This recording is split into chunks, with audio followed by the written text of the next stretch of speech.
Okay. तो आज के लेक्चर के अंदर हम पढ़ने वाले हैं कि ट्रांजैक्शन स्टेट और ट्रांजैक्शन शेड्यूल। तो लास्ट लेक्चर था उसके अंदर ट्रांजैक्शन किस तरीके से होता है और उसके अंदर जो एटोमिसिटी, कंसिस्टेंसी, ड्यूरेबिलिटी, वो सारी चीजें तो वो हमने पढ़ा था भाई किसके बीच में वो सारा ट्रांजैक्शन एक्चुअली पोर्टल होता है, ठीक है, मतलब डिवाइड होता है वो। तो वो चीज हमने वहां पे पढ़ी थी। अब जो भी ट्रांजैक्शन हो रहा है, ठीक है, तो उसके लिए उन लोगों ने एल्गोरिथम्स बना दिए हैं, ठीक है, ताकि इसके बीच में ही, मतलब एल्गोरिथम के बीच में ही कोई भी एरर आ रही है, कोई प्रॉब्लम आ रही है, या फिर किसी भी तरीके का ट्रांजैक्शन नहीं हुआ तो उसको शेड्यूल भी कर सकते हैं। मतलब उन लोगों ने ऐसे एल्गोरिथम बनाए जिसकी मदद से क्या होता है कि जो भी ट्रांजैक्शन बीच में रुक गया है तो वो ऑटोमेटिकली अबॉर्ट हो जाएगा, मतलब वापस वो जैसा था वैसा हो जाएगा, ठीक है। तो इस तरीके से एल्गोरिदम बनाए ताकि हमारा जो भी ट्रांजैक्शन वो सक्सेसफुली हो। और बहुत सारे ट्रांजैक्शन एक साथ हो रहे तो उसको किस तरीके से करना, तो उसके लिए शेड्यूलिंग होता है, ठीक है। तो पहले उसकी जो एल्गोरिदम से वो हम देख लेते हैं, उसे यहाँ पे क्या बोलते हैं, ट्रांजैक्शन स्टेट बोलते हैं, ठीक है। ये हमारा फर्स्ट टॉपिक है। और दूसरा टॉपिक हमारा है कि ट्रांजैक्शन शेड्यूल, अगर बहुत सारे ट्रांजैक्शन इसके अंदर आए तो उसको किस तरीके से शेड्यूल करता है, ठीक है, जो भी एल्गोरिदम बनाई है उसके लिए। तो हम पहले हमारे जो ट्रांजैक्शन स्टेट है उसके अंदर देखते हैं कि भी किस तरीके से उसको एक्सेस यूज किया जाता है। तो पहले मैं यहाँ पे बता दूं कि ट्रांजैक्शन स्टेट जो यहाँ पे आपको डायग्राम दिखा दे रहा है, ठीक है, दिख रहा है, वो क्या हो गया कि उसकी एल्गोरिदम इस तरीके एक एक्टिव स्टेट के अंदर अगर किसी भी तरीके का ट्रांजैक्शन आए तो उसकी पूरी की पूरी ट्रांजैक्शन यहाँ पे इंस्ट्रक्शन सेट हो जाएगी।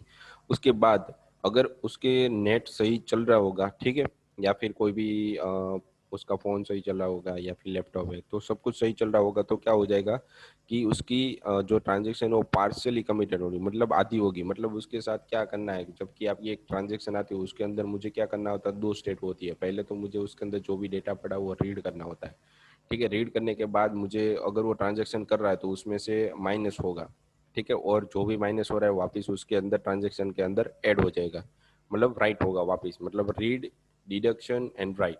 तो ये कमिट हुआ, पार्शियली कमिट, मतलब आधा कमिट हुआ। फिर उसके बाद आता है कि सामने वाले जहाँ पे आपको भेजना है ट्रांजेक्शन, तो वहां पे कमिट होगा, मतलब ट्रांजेक्शन उसके अंदर पहले रीड करेगा, ऐड करेगा और वापस राइट करेगा। तो इतनी दोनों प्रोसेस एक साथ हो गई, ठीक है। तो जब भी ये पूरी प्रोसेस खत्म होगी तभी वो कमिटेड होगा, और कमिटेड होने के बाद ही उसका ट्रांजेक्शन यहाँ पे खत्म होगा, ठीक है। अगर वहां पे किसी भी तरीके की कोई एरर आई, मतलब आपका ट्रांजैक्शन है वो फेल्ड हो गया है, मतलब नेट नहीं है या फिर आपकी रिक्वेस्ट वहां पे पहुंची नहीं है, सर्वर तक पहुंची है तो आपका सिर्फ डेटा रेडी हुआ है, ठीक है, मतलब आपके ऐसे डिडक्ट हो गया पर उसमें ऐड नहीं हुआ, ठीक है, डेस्टिनेशन के अंदर। तो क्या होगा कि उस ट्रांजेक्शन को फेल्ड कर देगा। फेल्ड करने के बाद क्या कर देगा, उसको वो अबॉर्ट कर देगा। अबॉर्ट मतलब वो पूरी तरीके से जैसा था वैसा ही कर देगा। फेल का मतलब क्या होगा कि आप जब भी ट्रांजेक्शन कर रहे हो, ठीक है, तो आपके में से डिडक्ट हो गया है पर वहां पे ऐड नहीं हुआ, तो क्या करेगा कि ये आधा ट्रांजेक्शन हुआ है तो वो कहाँ पे डाल देगा उसको, अबॉर्टेड के अंदर। अबॉर्टेड में क्या होता है कि जो भी आप में से पैसे कटे हैं, ठीक है, वो वापस आपके अकाउंट के अंदर डाल देगा, मतलब वो अबॉर्ट हो जाएगा और वो पूरी ट्रांजेक्शन यहाँ पे एंड हो जाएगी, ठीक है।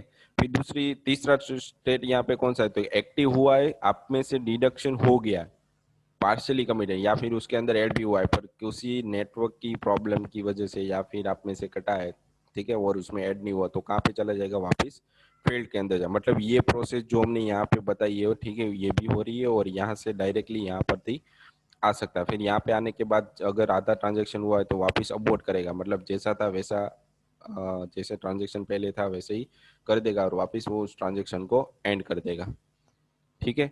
तो इस तरीके से ये पूरी ट्रांजैक्शन स्टेट चलती है, मतलब पहले स्टार्ट होगा, उसके बाद ये सारे पोर्शन यहाँ से इंक्लूड होते हैं। मगर सही से हो रहा है तो कमिटेड होगा, अगर किसी भी तरीके की प्रॉब्लम आई तो अबॉर्ट करके एंड कर देगा, ठीक है। तो इन सब के बारे में डिटेल में हम पढ़ते हैं कि भाई इसके अंदर कौन कौन सी चीजें आती है, ठीक है। तो पहले हम बिगिन की तरफ जाते हैं कि एक्टिव।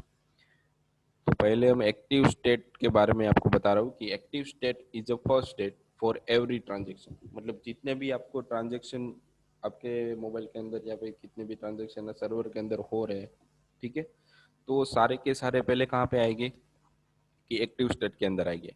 उसके बाद इन this state the transaction is being executed, मतलब जो भी आपका ट्रांजेक्शन है वो रीड करना, एग्जीक्यूट होना चालू हो जाएगा। फॉर एग्जाम्पल इंसर्शन, मतलब डेटा को रीड करना है, उसमें डिडक्ट करना है, ठीक है, उसमें से डिलीट कर देना है। तो ये क्या हो गया कि insertion, deletion, update and record are done here. जो भी आपके साथ इन ट्रांजेक्शन है, वो जो भी चीज हो रही है वो सारी एक्टिव स्टेट के अंदर होगी, but all record are still not saved through the data. मतलब डेटाबेस के अंदर अभी कभी डेटा सेव नहीं हुआ। जब भी हम वो ट्रांजेक्शन में आपको बता रहा था ना, वहाँ पे क्या होता है, एक बफर होता है, आपके अकाउंट में से जो भी अमाउंट उसको मिलती है वो बफर के अंदर स्टोर करता है। वो सारी प्रोसेस वहीं पर ही होती है एक्टिव स्टेट के अंदर। ठीक है, मतलब वो डेटाबेस के अंदर परमानेंटली स्टोर नहीं हुआ, सिर्फ उठा लिया, रीड हुआ है। ठीक है, एक्टिव का मतलब क्या होता है, सिर्फ आपके अकाउंट में से जो भी अमाउंट है उसको रीड कर रहा है, बस परमानेंटली सेव नहीं किया एक्टिव स्टेट के अंदर। ठीक है, उसके बाद पार्शियली कमिटेड और कमिटेड। तो in this partially committed state the transaction execute it's final operation. ठीक है, मतलब क्या हो जाएगा, जो कि आपकी फर्स्ट ट्रांजेक्शन है, फर्स्ट ट्रांजेक्शन के अंदर आपका अमाउंट उसने रीड किया है, डिडक्ट किया है और वापस राइट किया है, वो कहाँ पे हो रही है, सारी प्रोसेस आपकी बफर के अंदर हो रही है, but data still not save in database. तो मैंने आपको जैसे बताया कि सारा डेटा आपका बफर के अंदर हो, डेटाबेस के अंदर उसने कुछ भी सेव वापस नहीं किया। ठीक है, अगर आपके अकाउंट में 4000 है तो बफर के अंदर में से अगर आप 500 डिडक्ट कर रहे हो तो आपके बफर में 3500 रहेगा, और आपके डेटाबेस में 400 अभी भी है, क्योंकि वहाँ पे कुछ भी चेंजेस मैंने नहीं किया। In the total mark calculation example the final display of the total mark step is executed in this state. मतलब जो भी आपका डिडक्शन हो रहा है, ठीक है, और राइट हो रहा है, वो सारा कहाँ पे होगा, आपके बफर के अंदर, मतलब वो पार्शियली कमिटेड के अंदर होगा। ठीक है, उसके बाद आ जाता है कि कमिटेड। कमिटेड के अंदर कौन सी प्रोसेस होती है, a transaction is said to be in committed state if execute all its operation successfully. मतलब उसके अंदर जो भी ट्रांजेक्शन आपको दिए हुए कि आपने आप में से रीड किया, डिडक्ट किया और वापस राइट किया, उसके बाद क्या जाता है कि आपने जिसको भेजा है उसके अंदर रीड किया, ऐड किया और वापस राइट किया, तो ये पूरी एक ट्रांजेक्शन होगी। जब तक ये पूरी ट्रांजेक्शन एग्जीक्यूट नहीं होती तब तक वो कमिट नहीं होता। ठीक है, in this state all the effect are now permanently save on the database. ठीक है, जब ये पार्सली पूरा का पूरा सिस्टम मैंने आपको जैसे अभी बताया, वो पूरा सिस्टम मतलब पूरा ट्रांजेक्शन खत्म होगा, उसके बाद भी जो लास्ट अमाउंट आपके बफर में पड़ी है, ठीक है, सोर्स के बफर में और डेस्टिनेशन के बफर में, तो वो सारा कहाँ पे स्टोर कर देगा कि डेस्टिनेशन के डेटाबेस में और सोर्स के डेटाबेस में, और फाइनल अमाउंट यहाँ पे आपको मिल जाएगी। मतलब कमिटेड के अंदर जो भी आपका पूरा का पूरा ट्रांजेक्शन हुआ है बफर में हो रहा था, वो बफर में से आपके डेटाबेस के अंदर परमानेंटली चेंज कर देगा। ठीक है, कमिटेड का मतलब। उसके बाद आ जाता है कि फेल स्टेट। तो फेल स्टेट के अंदर क्या होता है, तो कभी if any of the check made by the database recovery system fail. ठीक है, अब किसी भी तरीके का ट्रांजैक्शन है वो डेटाबेस में से रिकवरी, मतलब उस वहां से जब भी डेटा वो चेक कर रहा है, मतलब उसके अंदर जो भी बफर है उसके अंदर से किसी भी तरीके की कोई प्रॉब्लम हमें आ रही है रीड करने में, ठीक है, तो ये ट्रांजैक्शन क्या हो जाएगा, आपका फेल हो जाएगा। Transaction is said to be a fail state, मतलब वो फेल स्टेट के अंदर चला जाएगा। जैसे ही फेल स्टेट के अंदर जाएगा तो यहाँ पे देखो क्या हो रहा है कि in the example of total mark calculation, if the database is not able to fire a query to fetch a marks, मतलब जिसके अंदर जो भी बफर के अंदर जो भी चेंजेस हुआ है, ठीक है, या नहीं हुआ है, ठीक है, तो क्या होगा क्या कि डेटा जब भी डेटाबेस में से फैच करेगा तब वो एक मार्क करके रखता है, ठीक है, पॉइंट करके रखता है, ये चीज़ मेरे पास, ये ट्रांजेक्शन मेरे पास नहीं आया, ठीक है, एल्गोरिदम के हिसाब से। तो ये क्या कर देगा कि आपकी जो भी ट्रांजेक्शन थी उसे उसको एग्जीक्यूट किस तरीके से करेगा, फेल स्टेट के अंदर काट कर देगा। उसके बाद आ जाता है कि अबॉर्टेड। अबॉर्टेड के अंदर बहुत सारी प्रोसेस होती है आपकी। If any of the check fail and the transaction has reached a failed state, then the database recovery system will make sure that the database is in its previous consistent state। मतलब आपके पुराने आपके database के अंदर जो भी data read हुआ है, ठीक है, वापस उसने राइट भी कर दिया, पर राइट करने के बाद आपकी सिस्टम, आपका ट्रांजेक्शन फेल स्टेट के अंदर चला गया, तो वो क्या करेगा, जो भी डेटाबेस के अंदर आपका पुराना डेटा था वैसे का वैसा ही वो कंसिस्टेंस रखने वाला है, मतलब उसके अंदर जो भी डेटा है वो चेंज नहीं करेगा अगर फेल स्टेट में होगा तो। ठीक है, अब इफ इफ नॉट, मतलब फेल नहीं हुआ, मतलब फेल नहीं हुआ तो क्या होगा, then it will be abort और roll back the transaction to bring the database into consistent chain. मतलब जब भी आपका, जबकि आप कभी भी फेल्ड स्टेट के अंदर आपका ट्रांजेक्शन चला जाता है, तो वो क्या करेगा कि पूरी जो भी पुराना डेटाबेस के अंदर जो भी डेटा पड़ा हुआ था उसे रोल बैक जैसा था वैसा करेगा, ठीक है, और पुराना डेटाबेस के अंदर जो भी वैल्यू पड़ी थी वो एज इट इज कंसिस्टेंट रखेगा, ठीक है। फिर उसके बाद if transaction fail in the middle of the transaction, मतलब बीच में ही आपका ट्रांजेक्शन रुक गया है, देन बिफोर एग्जीक्यूटिंग ट्रांजेक्शन, तब ट्रांजेक्शन एग्जीक्यूट होने से पहले all the executed transaction are rolled back, मतलब जैसा पुराना था वैसा ही वो रख देगा, ठीक है। After aborting the transaction database recovery module will select one of the two operation, मतलब उसके अंदर भी दो ऑपरेशन यहाँ पे चलते हैं, रीस्टार्ट द ट्रांजेक्शन मतलब फिर से वो स्टार्ट करेगा, या फिर किल द ट्रांजेक्शन मतलब वो किल कर देगा, ठीक है। तो इस तरीके से होती है। अगर आप कभी भी ट्रांजैक्शन कर रहे हो, ठीक है, तो उसके अंदर क्या होता है कि जब भी आप ट्रांजैक्शन करते हो ना, तो दो बार वो चेक करता है। पहली बार आपका ट्रांजैक्शन फेल हो गया तो वापस वो दूसरी बार चेक करेगा, रिस्टार्ट करेगा, ठीक है। रिस्टार्ट होने के बाद दूसरी बार भी अगर फेल हो रहा है ऑटोमेटिकली, जो हमें पता नहीं लगता, दूसरी बार भी अगर वो सिस्टम ट्रांजेक्शन फेल हो रहा है, ठीक है, तो उस ट्रांजेक्शन वो क्या कर देगा कि किल, यानी आपको फिर से ट्रांजेक्शन वही करना पड़ेगा, मतलब आपके अकाउंट में से किसी भी तरीके का डेटा वो डिलीट नहीं करेगा, ठीक है। तो इस तरीके से जो भी आपको ट्रांजैक्शन स्टेट यहाँ पे दिखाई गई है, ठीक है, उसी तरीके से आपको सारी की सारी इंटरनली जो भी प्रोसेस हो रही है, तो इस तरीके से सारी ट्रांजैक्शन स्टेट होती है, ठीक है। अब जो भी ट्रांजैक्शन स्टेट हो रही है, जो भी हमारा एल्गोरिदम से, इसके बारे में यहाँ पे आपको अच्छे से बताया गया है, ठीक है। अब इसके अंदर मतलब जो भी आपका ट्रांजैक्शन आ रहा है, सबसे एक से ज्यादा आ रहा है या एक आ रहा है, ठीक है, तो बहुत सारे 15-20 ट्रांजैक्शन एक साथ आ रहे हैं, तो उसको मैनेज किस तरह करता है, उसके लिए उन लोगों ने क्या दिया है कि शेड्यूल, ट्रांजैक्शन को क्या करना पड़ता है, हमें यहाँ से शेड्यूल करना पड़ता है, ठीक है। तो ट्रांजैक्शन को शेड्यूल करने के लिए अलग से हमारे पास एक टॉपिक है, ठीक है, उसको क्या क्या नाम दिया गया है यहाँ पे, उसका नाम है यहाँ पे ट्रांजैक्शन शेड्यूल, ठीक है। तो यहाँ पे उसका एक्सप्लेनेशन भी दिया हुआ है कि the series of operation from one transaction to another transaction is known as a schedule.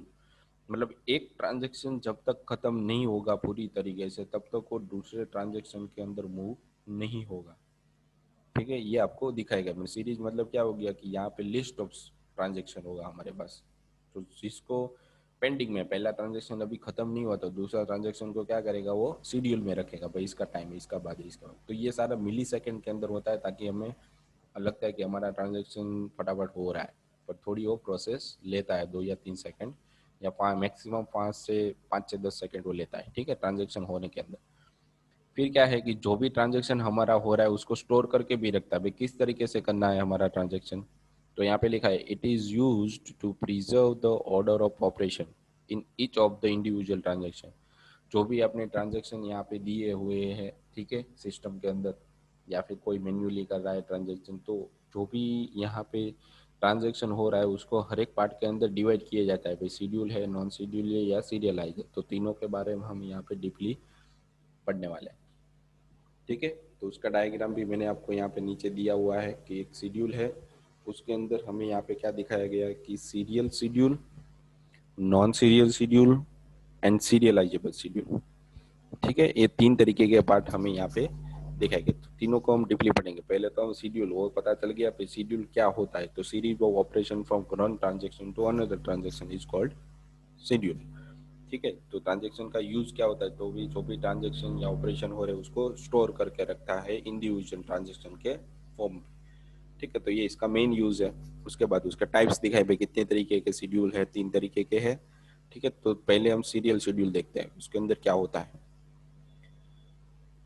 ठीक है। तो सीरियल शेड्यूल, तो serial schedule is a type of a schedule where one transaction is execute completely, मतलब जब तक पूरी तरीके से पहला ट्रांजेक्शन खत्म नहीं होता तब तक वो दूसरे ट्रांजेक्शन को एक्टिव नहीं करेगा, मतलब एक्टिव स्टेट के अंदर नहीं डालेगा, ठीक है। जो हमारा यहाँ पे एक्टिव स्टेट मैंने आपको दिखाया था उसके अंदर वो ऐड नहीं करेगा, जब तक ये पूरा कमिटेड या फेल्ड या दोनों में से कोई एक नहीं हो जाता तब तक वो दूसरे ट्रांजेक्शन को इसके अंदर ऐड नहीं करता, ठीक है। ये सीरियल शेड्यूल का मेन यूज है, ठीक है। In the serial schedule when first transaction completes its cycle, मतलब फर्स्ट ट्रांजेक्शन जब तक इसकी पूरी साइकिल कंप्लीट करेगा then the next transaction is executed, मतलब उसके बाद ही दूसरा ट्रांजेक्शन स्टार्ट यहाँ से होगा। ठीक है, for example suppose there are two transaction T1 and T2 which have some two operation, उसके पास दो तरीके के यहाँ पे ट्रांजेक्शन दिए गए। ठीक है, तो पहला कौन सा है हमारे पास, तो T1 और T2 ने उसका एक्सप्लेन भी यहाँ पे नीचे किया हुआ कि if it has to it has no interleaving of operation, मतलब एक दूसरे को छोड़ेगा नहीं, ऐसे यहाँ पे ऑपरेशन है। There are following two possible, first execute all the operation of T1 which was followed by all operation of T2, मतलब जितने भी T1 को एग्जीक्यूट करने के लिए जितने भी ऑपरेशन है वो सारे किसके द्वारा फॉलो किए जाते हैं, तो कई ऑपरेशन T2 के द्वारा। ठीक है, फिर उसके बाद क्या दिया हुआ कि execute all operation of T1 which was follow by operation of T2, ये दोनों सेम ही है। ठीक है, फिर यहाँ पे लिखा है in this given figure of a schedule A show the serial schedule where T1 follow by T2। ठीक है, तो वो मैं यहाँ पे आपको दिखा रहा हूँ, देखो यहाँ पे हमारे पास एक डायग्राम है शेड्यूल 1 करके, ये प्रोसेस 1 है, मतलब शेड्यूल ए सीरियल शेड्यूल के अंदर। तो यहाँ पे क्या दिया है कि दो ट्रांजेक्शन दिए हुए T1 और T2 और ये हमारी टाइमिंग दी हुई है। ठीक है, ताकि हमें पता चलेगा कि कौन से टाइम पे कौन से ट्रांजेक्शन को वो चेक कर रहा है। ठीक है, तो पहले T1 के अंदर हमें क्या मिल रहा है कि रीड ए, मतलब फर्स्ट ट्रांजेक्शन फर्स्ट अकाउंट के अंदर से वो अमाउंट चेक करेगा, मतलब रीड करेगा। फिर उसको क्या करेगा वो, अभी हमें डेटाबेस के अंदर किस भी चेंज नहीं किया, वो उसने क्या किया कि डेटाबेस में जो अमाउंट था उसको सिर्फ बफर के अंदर स्टोर करवाया, मतलब रीड किया। फिर उसके बाद बफर के अंदर ही जो भी आपका अमाउंट था उसमें से जो भी आपको अमाउंट डिलीट करना था वो डिटेक्ट हो गया। डिटेक्ट होने के बाद जो भी आपका अमाउंट था वो वापस बफर के अंदर स्टोर हो गया, अभी डेटाबेस में कुछ हुआ नहीं है। उसके बाद जिसको भी वो भेजना चाहता है तो उसके अकाउंट में से वापस वो क्या करेगा कि अमाउंट चेक करेगा। ठीक है, और जो भी अमाउंट यहाँ से हमने भेजा है उसके अकाउंट के अंदर बफर के अंदर स्टोर करेगा और वापस बफर में ऐड कर देगा। ठीक है, और लास्ट में जब कमिट होगा तो जो भी बफर के अंदर अमाउंट पड़ी होगी वो सोर्स के अमाउंट के अंदर और डेस्टिनेशन के अमाउंट के अंदर वो पुट कर देगा। इस तरीके से ये पूरी ट्रांजेक्शन क्या होगी, कंप्लीट होगी, मतलब ये क्या हो गया हमारा सीरियल शेड्यूल। उसके बाद वो T2 मतलब सेकंड ट्रांजेक्शन को रीड करेगा, अमाउंट ऐड करेगा और वापस यहाँ पे राइट करेगा। तो ये सीरियल शेड्यूल हो गया फर्स्ट टाइप का। ठीक है, इसके अंदर जब तक फर्स्ट ट्रांजेक्शन हमारी कंप्लीट नहीं होती तब तक वो दूसरे ट्रांजेक्शन को ऐड यहाँ से या एक्टिव स्टेट में नहीं डालता। ठीक है, तो ये चीज हो गई हमारे पास। अब दूसरा क्या था हमारे पास, सीरियल शेड्यूल के बाद ये हमारे पास था नॉन सीरियल शेड्यूल। ठीक है, तो नॉन सीरियल शेड्यूल के अंदर क्या होता है कि इफ इंटरलिविंग ऑफ ऑपरेशन, मतलब एक दूसरे के साथ जो जुड़े हुए, मतलब एक दूसरे के साथ जो ट्रांजेक्शन हो रहे हैं, ठीक है, उसको निकालना नहीं है। ठीक है, is allowed then there will be non serial, मतलब एक दूसरे सीरियल को वो एक दूसरे ट्रांजेक्शन को छोड़ता नहीं है जब तक ये प्रोसेस पूरी नहीं हो जाती, तब तक यह क्या कहलाता है कि नॉन सीरियल शेड्यूल बोला कॉल किया जाता है। तो यहाँ पे देखो दूसरी प्रोसेस भी ओके, फर्स्ट नॉन सीरियल में अभी नहीं आ रहे, हम सीरियल में ही आ रहे हैं। तो सीरियल के अंदर यहाँ पे दो प्रोसेस हमें दिए, एक तो फिगर 1 वाली और फिगर 2 वाली। तो हमारे पास यहाँ पे सीरियल के दो एग्जाम्पल है, ये फर्स्ट वाला मैंने आपको बताया, फिर ये प्रोसेस 2 है। तो प्रोसेस 2 के अंदर क्या करेगा कि उल्टा है इसका, ट्रांजेक्शन टी को यहाँ पे पहले टाइम मिल गया तो वो जब तक रीड करेगा उसके अंदर अमाउंट ऐड होगा, उसके बाद वो डेटाबेस के अंदर वापस राइट करेगा। सॉरी, तो दोनों में से क्या हो रहा है कि कोई एक प्रोसेस स्टार्ट हो रही है करंटली। यहाँ पे क्या हो रहा है कि प्रोसेस 1 के अंदर पहले T1 ट्रांजेक्शन पूरा जब तक कंप्लीट नहीं हो जाता तब तक वो दूसरे ट्रांजेक्शन को यहाँ से स्टार्ट नहीं करता, एक्टिव स्टेट में नहीं डालता। और दूसरे प्रोसेस के अंदर क्या हो रहा है कि जब तक T2 ट्रांजेक्शन पूरे का पूरा यहाँ पे कंप्लीट नहीं हो जाता तब तक वो पोस्ट ट्रांजेक्शन को यहाँ पे ऐड नहीं करता, ठीक है, मतलब एक्टिव स्टेट के अंदर नहीं डालता। मतलब प्रोस सीरियल में, सीरियल शेड्यूल के अंदर क्या होता है कि ऑलवेज एक टाइम पर एक ही ट्रांजेक्शन होगा, कोई भी हो, T1 T2 T3 T4 जो भी होगा, पर एक टाइम पे एक ही होगा। यहाँ पे जो टाइम मिल रहा है आपको उसके अंदर ये T2 वाला हो रहा है और यहाँ पे आपका T1 वाला ट्रांजेक्शन कंप्लीट हो रहा है, ठीक है। तो ये प्रोसेस आपको समझ में आ गई। और दूसरी चीज हमारे पास क्या आती है कि नॉन सीरियल, जो भी सीरियल नहीं होगा, मतलब कभी भी कुछ भी ट्रांजेक्शन हम करवा सकते हैं, उसे नॉन सीरियल बोलते हैं, ठीक है। तो यहाँ पे दिखा है it contains many possible other order in which the system can execute individual operation. मतलब इंडिविजुअल मतलब क्या हो गया कि एक एक ऑपरेशन रीड किया है तो रीड ही होगा, उसके बाद दूसरी प्रोसेस होगी थोड़ी टाइम के बाद चालू होगी, ठीक है। तो उसे नॉन सीरियल बोला जाता है। तो उसका एग्जाम्पल भी यहाँ पे आपको दिया हुआ है कि नॉन सीरियल क्या होता है एग्जैक्टली, ठीक है। तो यहाँ पे देखो मैंने क्या बताया कि ट्रांजेक्शन 1 ट्रांजेक्शन 2, तो पहले ट्रांजेक्शन स्टेट, ट्रांजेक्शन T1 है वो एक्टिव स्टेट के अंदर चला गया, फिर वहां पे उसने रीड किया और डिटेक्ट किया, ठीक है। फिर उस ट्रांजेक्शन को उसने मिली सेकंड के लिए रोक दिया, उसने डायरेक्टली क्या लिया, दूसरे ट्रांजेक्शन को एक्टिव मोड में डाल दिया, ठीक है, उसमें से उसने रीड किया और वहां पे ऐड कर दिया, ठीक है। उसके बाद वो हमारे T1 ट्रांजेक्शन को वापस टाइम देगा और जो भी यहाँ पे डिडक्ट हुआ है वहां से वो रिज्यूम करेगा, वापस स्टार्ट करेगा, ठीक है। तो जहां से खत्म हुआ है वहीं से वापस, मतलब वापस बफर के अंदर वो डेटा को ऐड करवा देगा, मतलब जो भी डिडक्ट हुआ है उसके बाद का, फिर वापस जहाँ पे उसको भेजना था उसका अमाउंट वो रीड करेगा, फिर वापस उसने रोक दिया उस अमाउंट को, मतलब उस प्रोसेस को, उस ट्रांजेक्शन को यहाँ पे उसने रोक दिया और वापस क्या किया कि T2 के अंदर जो प्रोसेस वापस उसको बफर के अंदर स्टोर करवाना था वो उसने स्टार्ट कर लिया, ठीक है। जैसे ही ये खत्म हो गया पूरा ट्रांजेक्शन, उसके बाद उसने अपना जो T1 ट्रांजेक्शन था जहाँ से चा बाकी था वहां से रिज्यूम कर रहा है, और उसके बाद उसके ट्रांजेक्शन के अंदर उसके अमाउंट के अंदर डेस्टिनेशन के अंदर ऐड किया और वापस उसको राइट कर दिया। तो ये क्या हो गई कि पूरी की पूरी नॉन सीरियल होगी, मतलब यहाँ पे किसी भी तरीके के सीरियल फॉर्म में कोई ट्रांजेक्शन नहीं चल रहा, मतलब थोड़ा टाइम T1 को देगा, थोड़ा टाइम T2 को देगा, थोड़ा टाइम T1 को देगा वापस, तो इस तरीके से मिली सेकंड के अंदर सारा कुछ प्रोसेस हो रही है। तो हमें हमें क्या हो रहा है कि हमारी ट्रांजेक्शन पूरी कंप्लीट हो रही है पर उसके अंदर थोड़ा टाइम लगता है, तो उसे नॉन शेड्यूल होता है, मतलब एक साथ बहुत सारे ट्रांजेक्शन आपके हो रहे हैं, ठीक है, तो उसे नॉन सीरियल फॉर्म में भी शेड्यूल के अंदर भी आप डाल सकते हो। तो वो हो गया वन टाइप ऑफ आपका नॉन सीरियल शेड्यूल, ठीक है। तो इस तरीके से भी आप सीरियल शेड्यूल है उसको यूज कर सकते हैं अपने एल्गोरिदम्स, एल्गोरिदम्स के अंदर। ये शेड्यूल सी हो गया, ठीक है। तो पहले हमने शेड्यूल ए और शेड्यूल बी पढ़ा था। उसके बाद है कि सीरियलाइजेबल शेड्यूल। तो सीरियलाइजेबल का मतलब क्या हो गया कि कंटिन्यूस होता है, ठीक है।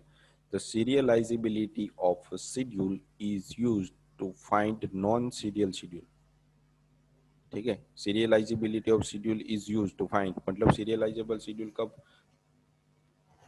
करता क्या है कि वो नॉन शेड्यूल शेड्यूल जितने भी है उसको फाइंड करेगा, it allow the transaction to execute concurrently without interfering with another, मतलब एक दूसरे के साथ जो नॉन सीरियल शेड्यूल है वो एक दूसरे को इंटरफियर मतलब डिस्टर्ब किए बिना जो भी उसका ट्रांजैक्शन करना था वो कॉन्करेंटली मतलब साइड पैरेलली होता रहेगा, पहले का होगा दूसरे का होगा तीसरे का, इस तरीके से वो साइड बाय साइड होता रहता है, ठीक है।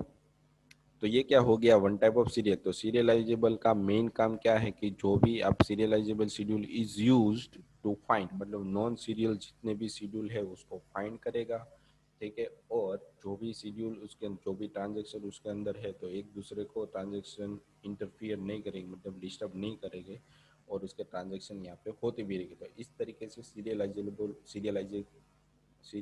को शेड्यूल किया जाता है।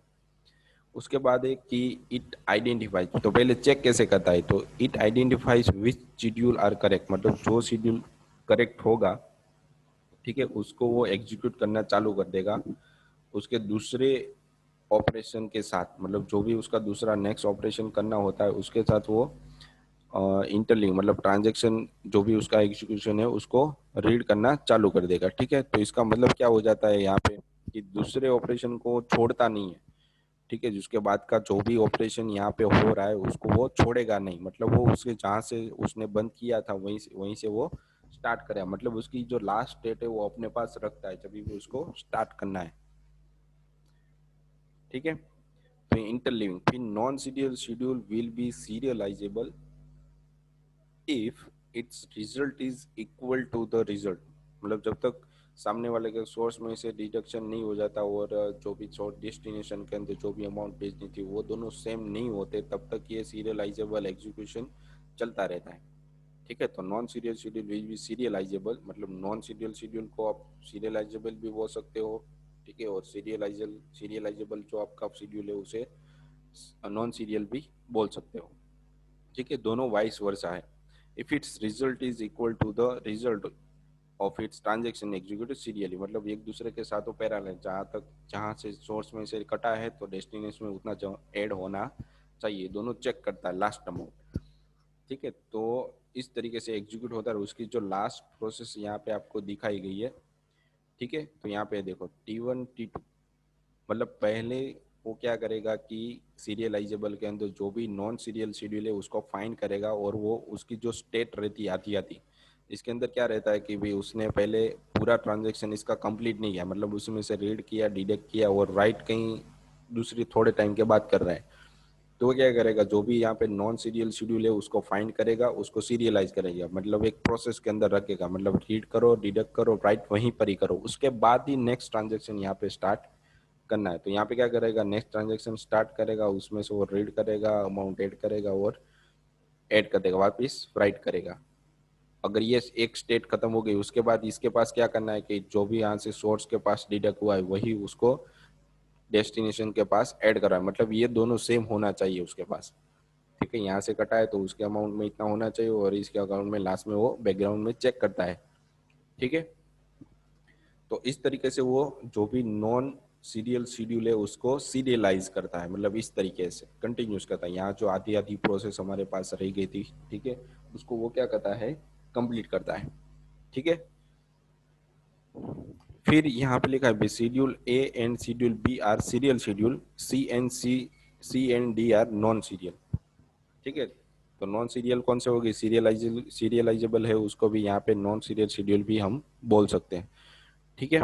तो ये दोनों दो पार्ट के अंदर कंप्लीटली डिवाइडेड है, सीरियल शेड्यूल और नॉन सीरियल शेड्यूल। तो यहाँ पे कभी भी किसी भी तरीके का ट्रांजेक्शन आपको बताया जाए तो आपको सिर्फ तीन पार्टी उसके बताने हैं, तो भाई उसके स्टेट कौन से है और इसके शेड्यूल किस किस फॉर्म में रहते हैं। ये बहुत ही इंपॉर्टेंट क्वेश्चन है, किसी भी डीबीएमएस के अंदर ये क्वेश्चन होता ही होता है, ठीक है। सीरियल कितने शेड्यूल है, सीरियलाइजेबल शेड्यूल किसे कहा जाता है, ठीक है, नॉन सीरियल किसे कहा जाता है, उसकी ट्रांजेक्शन स्टेट ड्रॉ करो, तो ये स्टेट आपको यहाँ पे ड्रॉ करनी होती है। तो बहुत ही इंपॉर्टेंट क्वेश्चन है, किसी भी डेटाबेस के अंदर ये चीज़ होती ही होती है, ठीक है। तो ये हमने जो लास्ट लेक्चर के अंदर ट्रांजेक्शन के बारे में और उसके नेक्स्ट संडे को हमने जो पढ़ा था, ठीक है, और आज हम जो पढ़े वो तीनों के तीनों एक दूसरे के साथ कनेक्टेड है, इंटरकनेक्टेड है, ठीक है। तो पहले से आपको वहाँ से स्टार्ट करना है तो वहीं से आप स्टार्ट कर सकते हो, या फिर पूरा शेड्यूल देखो आप, ठीक है। तो आपको यह बहुत अच्छे से समझ में आएगा, आ जाएगा, ठीक है, एक दूसरे के साथ पूरे का पूरा ये कनेक्टेड है, ठीक है।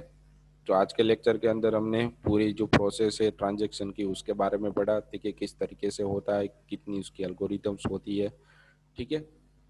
तो आज का लेक्चर हम यहाँ तक ही रखते हैं, ठीक है, इसको अच्छे से देखना, और थोड़ा सर्च करना हो तो नेट पे भी आप ट्रांजेक्शन स्टेट और शेड्यूल के बारे में सर्च कर सकते हैं, वहाँ से भी आप अच्छे से पढ़ोगे, देखोगे, ठीक है, तो आपको और समझ में ज़्यादा आएगा, ठीक है। तो ये चीज़ थी इसके अंदर।